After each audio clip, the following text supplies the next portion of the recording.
योग क्रांति परिवार के YouTube चैनल पर आप सभी का स्वागत है। हमेशा की तरह एक बार पुनः मैं आप सभी के सामने लेकर उपस्थित हुआ हूँ योग का एक नया वीडियो। लेकिन शुरुआत करने से पहले आप सभी से कहना चाहूँगा कि यदि आपने अभी तक हमारा चैनल सब्सक्राइब नहीं किया है तब आप सब्सक्राइब कर लें, साथ ही साथ लाइक करें, शेयर करें और कमेंट भी करें। चले शुरुआत करते हैं। आज हम बात करने वाले हैं यूजीसी नेट जून 2019 को जो नेट का ऑनलाइन पेपर हुआ था उनके बचे हुए प्रश्न के बारे में आज हम बात करेंगे।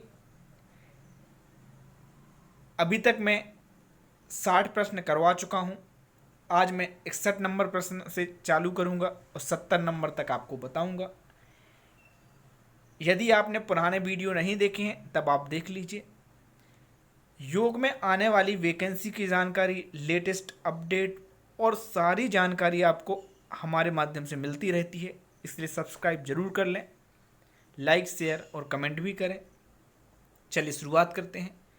आज का पहला प्रश्न है, महाभारत के उस पर्व का नाम बताएं जिसमें विष्णु सहस्त्र नाम उल्लेखित है।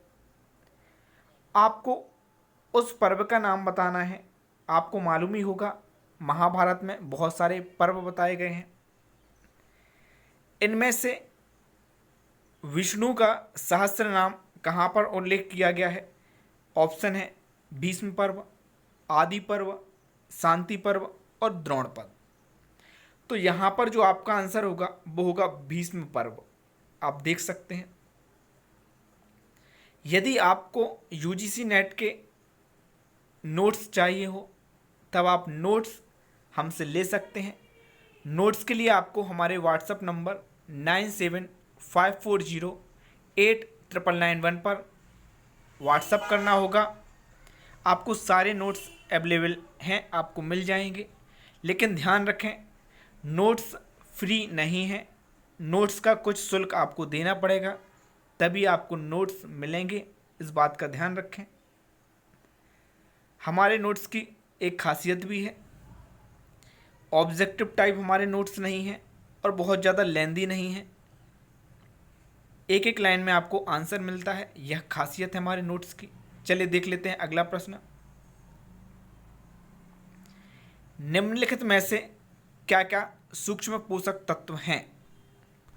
ए वसा, बी विटामिन, सी खनिज लवण, डी प्रोटीन। यहाँ पर आपको सही विकल्प चुनना है। बी और सी, ए और बी, ए और सी, सी और डी। तो यहाँ पर पहला तो आपको मालूम होगा सूक्ष्म पोषक तत्व के अंतर्गत विटामिन आता है। तो बी किस में है? पहले में है, तो आंसर पहला ही होना चाहिए। आगे आपको देखने की आवश्यकता नहीं पड़ेगी। बी और सी खनिज लवण भी है।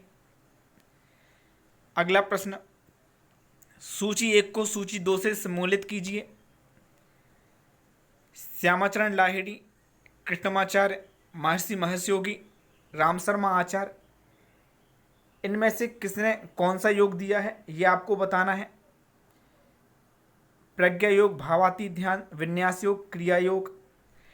इनमें से आपको 2 महान योगियों का जरूर मालूम होगा। श्यामाचरण लाहिड़ी आपको मालूम हो ना हो, कृष्णमाचार्य आपको मालूम हो ना हो, लेकिन आपको महर्षि महेश योगी का जरूर मालूम होगा और श्री राम शर्मा आचार्य का जरूर मालूम होगा, क्योंकि ये बहुत फेमस हैं। तो महर्षि महेश योगी का भावातीत ध्यान सबको मालूम है, तो अब हमें और देखने की आवश्यकता नहीं पड़ेगी।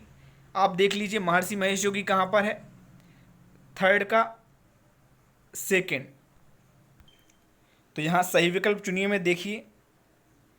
तो यहाँ पर आपको 2 जगह जो है दिखाई दे रहा होगा, 2 जगह दिख रहा है सी का सेकेंड, इसलिए हमें एक और देखना होगा। श्री राम शर्मा आचार्य का प्रज्ञा योग, तो श्री राम शर्मा आचार्य मतलब डी का फर्स्ट, तो डी का फर्स्ट और सी का सेकेंड, ये आपको फर्स्ट में दिखाई दे रहा है, मतलब आपका फर्स्ट सही आंसर होगा। 64 नंबर प्रश्न, योग सूत्रानुसार चित्त परिणामों का कौन सा क्रम सही है? निरोध, एकाग्रता एवं समाधि, समाधि निरोध एवं एकाग्रता, एकाग्रता समाधि एवं निरोध, निरोध समाधि एवं एकाग्रता।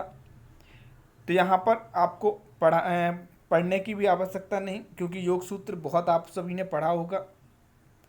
तो निरोध, समाधि एवं एकाग्रता यहाँ पर आपका सही आंसर होगा। 65 नंबर प्रश्न देख लीजिए। निम्नलिखित में से कौन से ग्रंथ में 9 कुंभक का उल्लेख किया गया है? हठ प्रदीपिका, घेरण्य संहिता, हठ रत्नावली, शिव संहिता। तो यहाँ पर सही आंसर होगा आपका हठ रत्नावली। हठ रत्नावली में 9 कुंभक की बात की गई है, मतलब 9 प्राणायाम की बात की गई है।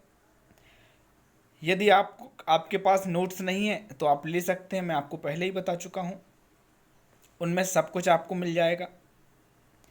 घेरण्य संहिता के अनुसार किस आसन से कुंडलिनी जागरण संभव है? भुजंगासन, पश्चिमोत्तानासन, धनुरासन और मत्स्येंद्रासन। तो यहाँ पर आपका सही आंसर होगा भुजंगासन। इस प्रश्न में ध्यान देने योग्य बात है कि घेरण्य संहिता के अनुसार पूछा है। बहुत सारे उत्साही व्यक्ति पश्चिमोत्तानासन लगा के आ जाते हैं, तो ध्यान रखना यहाँ पर घेरण्य संहिता की बात हो रही है। यदि आप ये ध्यान नहीं देंगे तो गलत हो जाएगा, इसलिए ध्यान रखिएगा।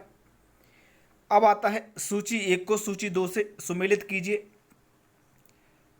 ततो द्वंद्वान विघात, इसका आंसर जो होगा वो आपका आसन आता है, आपको मालूम ही है।